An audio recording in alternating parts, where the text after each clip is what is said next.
In this session, we're going to look at the common issues we find in the registration of staff with the Scottish Social Services Council, the SSSC.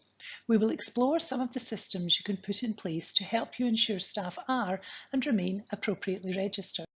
A quick win is an improvement that is easy to implement, has immediate benefit, and can be delivered quickly with minimal effort. You don't need to use the model for improvement to make these changes. Ensuring all staff are registered appropriately with the regulatory body falls into the quick win category. We're doing a series of bite-sized sessions on quick wins to help you make easy changes that will have a positive impact and take minimal time and effort. In this session, we will look at the responsibilities for SSSC registration and some of the common issues. We will explore how MySSSC and the use of a quality assurance calendar can support you and signpost you to further guidance. Employers have a legal responsibility to make sure all their staff are correctly registered. It's an offence to continue to employ an unregistered worker for more than 6 months after their start date in a role recognised for registration. However, staff also have a responsibility. They're responsible for ensuring they are appropriately registered. If not, they may not be able to work. One of the common issues we find is that staff are not registered within the first 6 months of starting in their new role. If not registered during this timeframe, they cannot work in any role for which they need to be registered. It can take up to 3 months to become registered with the SSSC once the application has been received. Another common issue we find is that staff have been removed from the register for non-payment of fees. Once staff have been removed from the register, they need to apply for registration again. And again, as with the previous example, they cannot remain working in a role for which they need to be registered until their registration is complete. We often find that staff have moved from one service to another, but they've not updated their SSSC registration. Staff can do this easily by logging on to MySSSC.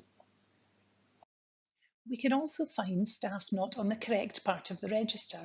For example, staff working as practitioners on the support worker register or managers who are still on the practitioner part of the register. This can also be easily updated through MySSSC. You can manage and track your workers' registration on MySSSC by becoming a counter-signatory, which will allow you to have employer access.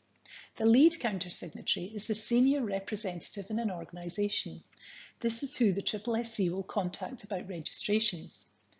The lead counter-signatory can set up additional counter-signatories who can endorse applications for registration and view the employer information held on the register.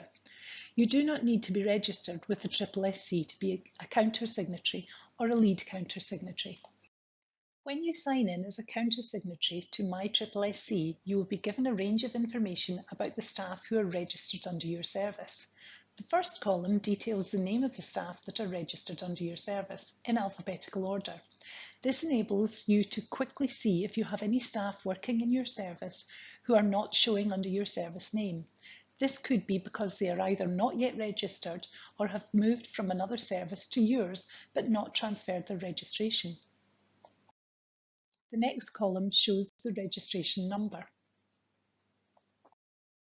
And the following column states which part of the register workers are on, for example, manager or practitioner.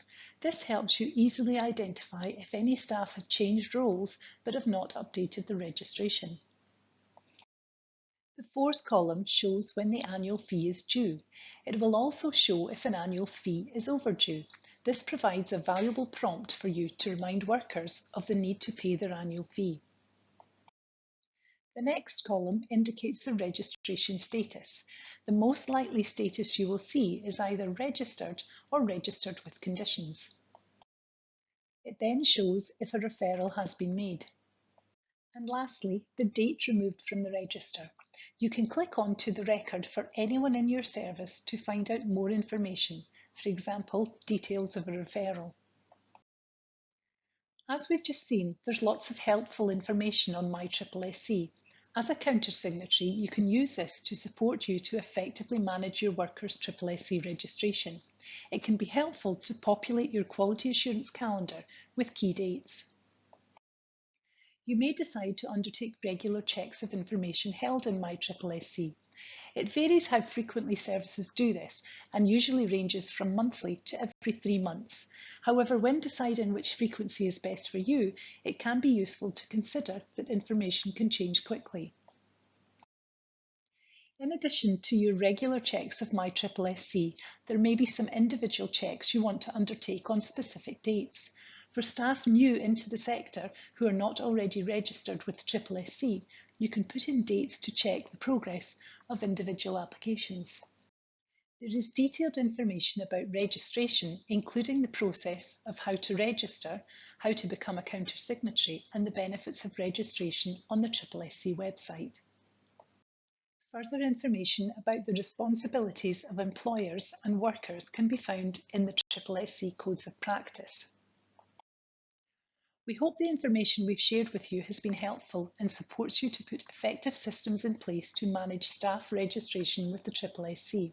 If you found this session useful and would like to share it with others, then please feel free to tweet about it using the hashtag ELCimprove. If you would like any more information on our improvement programme, please email us at the address above.